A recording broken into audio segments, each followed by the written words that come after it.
Is anybody surprised? No way. Nobody's surprised at this, right? If you've been living under a rock, you may be surprised. Oh, why would the Canucks let this guy go? He's so good. Well, everybody knows that he's good. He was great. Man, when it comes to Elias Lindholm, the guy had such a stellar postseason for the Vancouver Canucks. He redeemed all of the negative emotions that were sent towards him after the Vancouver Canucks made the trade to get him. He was sent over.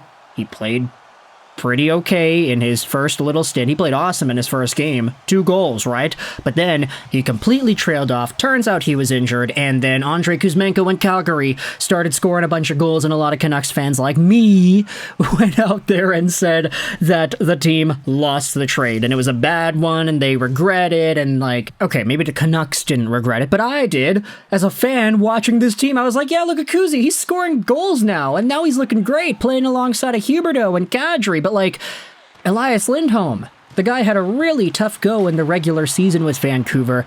Eventually he sat out, he was hurt, he came back just before the playoffs, scored some points, and then when the playoffs began, this is when Lindy Lindholm showed off why the Vancouver Canucks sent away a first, a conditional third, 2 prospects, and Kuzmenko for a rental piece. Lindholm was amazing. And while that is awesome to see that a guy had an amazing playoff performance with the Vancouver Canucks, it's a double-edged sword because he wants a lot of money, and the Vancouver Canucks, even though they were willing to go up to 7x7 to retain him and his services, he said no. This guy would have been like third-line center if he had stayed with Vancouver. Maybe second line if he wanted to do JT with Pettersson. If he wanted to do 649, Lindholm would be the second-line player.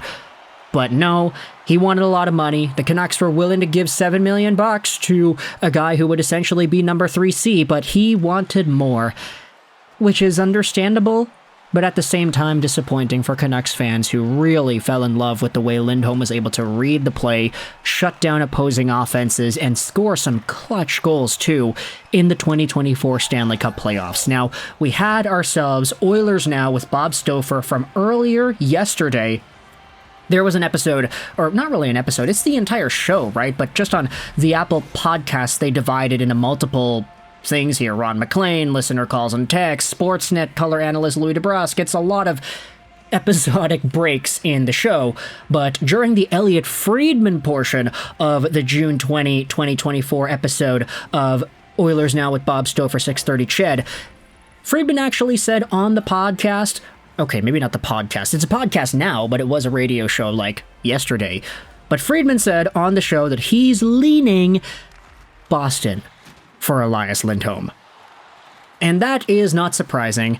Elliotte Friedman, you know, he's not one to go out there and ever confirm or deny stuff that doesn't happen, but he's allowed to have his opinions and he's allowed to have his predictions. So if he's leaning Boston for Lindholm, that is not surprising in the slightest.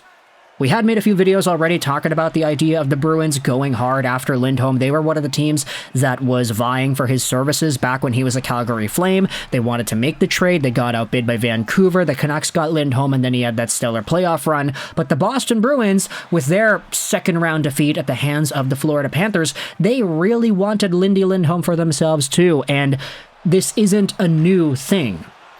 Back when Lindholm was with the Calgary Flames, I feel like we had been seeing Boston Bruins talk, linking him to them ever since the entire blow-up of Calgary started. Everybody was talking about Johnny Gaudreau and Matthew Tkachuk and Backlund and Zadorov and Tanev and Hanifin and everything else, and like, everybody was talking about the guys that were going to leave, but Boston was always in that Lindholm conversation.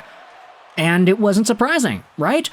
He's a good player, top-line center for Calgary at a point in time, and the Boston Bruins, say what you want about how good Charlie Coyle and Pavel Zacha were as players in the 2024 season, it's just not Lindholm.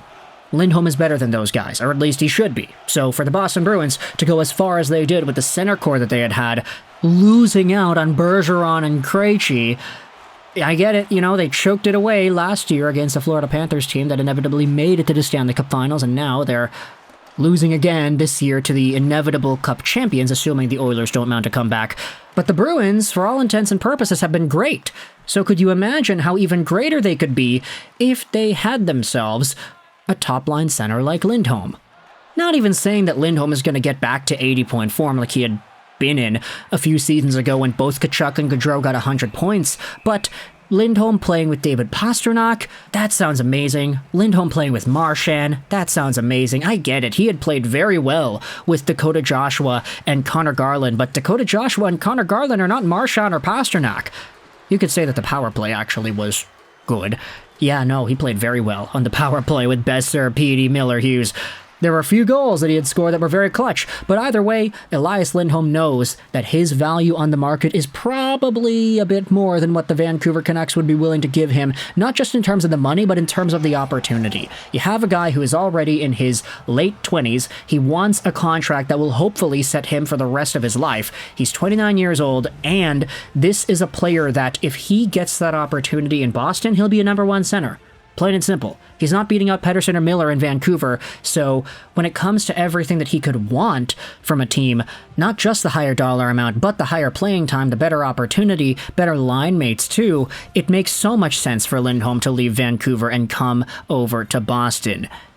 As much as it would hurt the Vancouver Canucks fan base to see him choose the Bees over any other team, this almost seems like a perfect fit. I don't know if there's any other team that would be interested in Elias Lindholm that doesn't have a center that would already be above Lindholm should he go to their team. Like if he goes over to Toronto, for example, he's not playing above Tavares, he's not playing above Matthews. Oh wait, no, Tavares is going to leave, right? Because they're going to trade him away. But either way, Boston is one of these only teams where it's like, yeah, they need a center. They absolutely need one. And for Lindholm, he is that guy. So let me know your thoughts in the comments section below about the Bees being the main destination.